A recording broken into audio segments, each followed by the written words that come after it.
The armory was prized and well guarded, but Khamislav was granted access. He had his platinum and exaltium ceremonial triangle that he had been awarded with the Shield of Ditos for his work on the highly successful Striking Out anthem that was popular in the Kampfergruppe.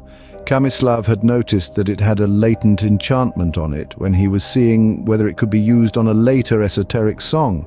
When he struck it, his fellow musicians' eyes became slightly droopier, and the music they were playing slowed from pronto to allegro, then became allegro non molto, and then there was a clattering and then silence as the 1/3 scale musical trophy had sent them into a deep comatose state. They stayed that way for hours. Khamislav knew then that, if we're to act, that it was time to act. After gathering a few sealed cases packed with as much complex spell song tablature that they could hold and he could carry, Khamislav raced at a quick jog, trying to look like it was just sense of urgency, and that the bandmaster's adjutant needed the high-level metallic cases that instant. Instead of what it was, a wild dash to the security doors of the extensive unit's repository of enchanted and hybrid instrument weapons, surging straight past the training banjos and ukuleles and standard guitars, Khamislav removed the first weapon he sought from the guitaraphil rack. It was a beautifully engraved and etched enchanted guitar battle rifle. The Ditosians had captured it from a private collection in the first global conflict.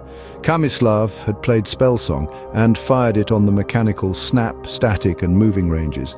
It was powered by Solsonite and could focus this sun's light to recharge it.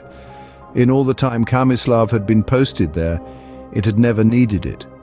Because it was a bespoke weapon crafted for a Gaul Marquis de Musique, it took exotic, non-standard ammunition that was not even common the 70 years ago when it was worked into existence by an eccentric Enchanted employed by the hierarchy of Gaul. As a result, there were only 100 shots made for her. Khamislav called her Shiloh. These massive bullets could be reloaded and did not seem to suffer wear, but were fastidiously gathered and boxed after each training or ceremonial duty Shai was used in. The most refined of the units, Pentra Piccolo, was the next item looted.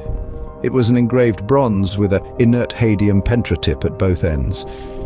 Khamislav would have taken the GCI sonic bugle, but knew that the whole Ditosian Grand Army would be at the behest of the Maestro Marshal General Vermith Dans, until it was recovered from the corpse of whomever had taken it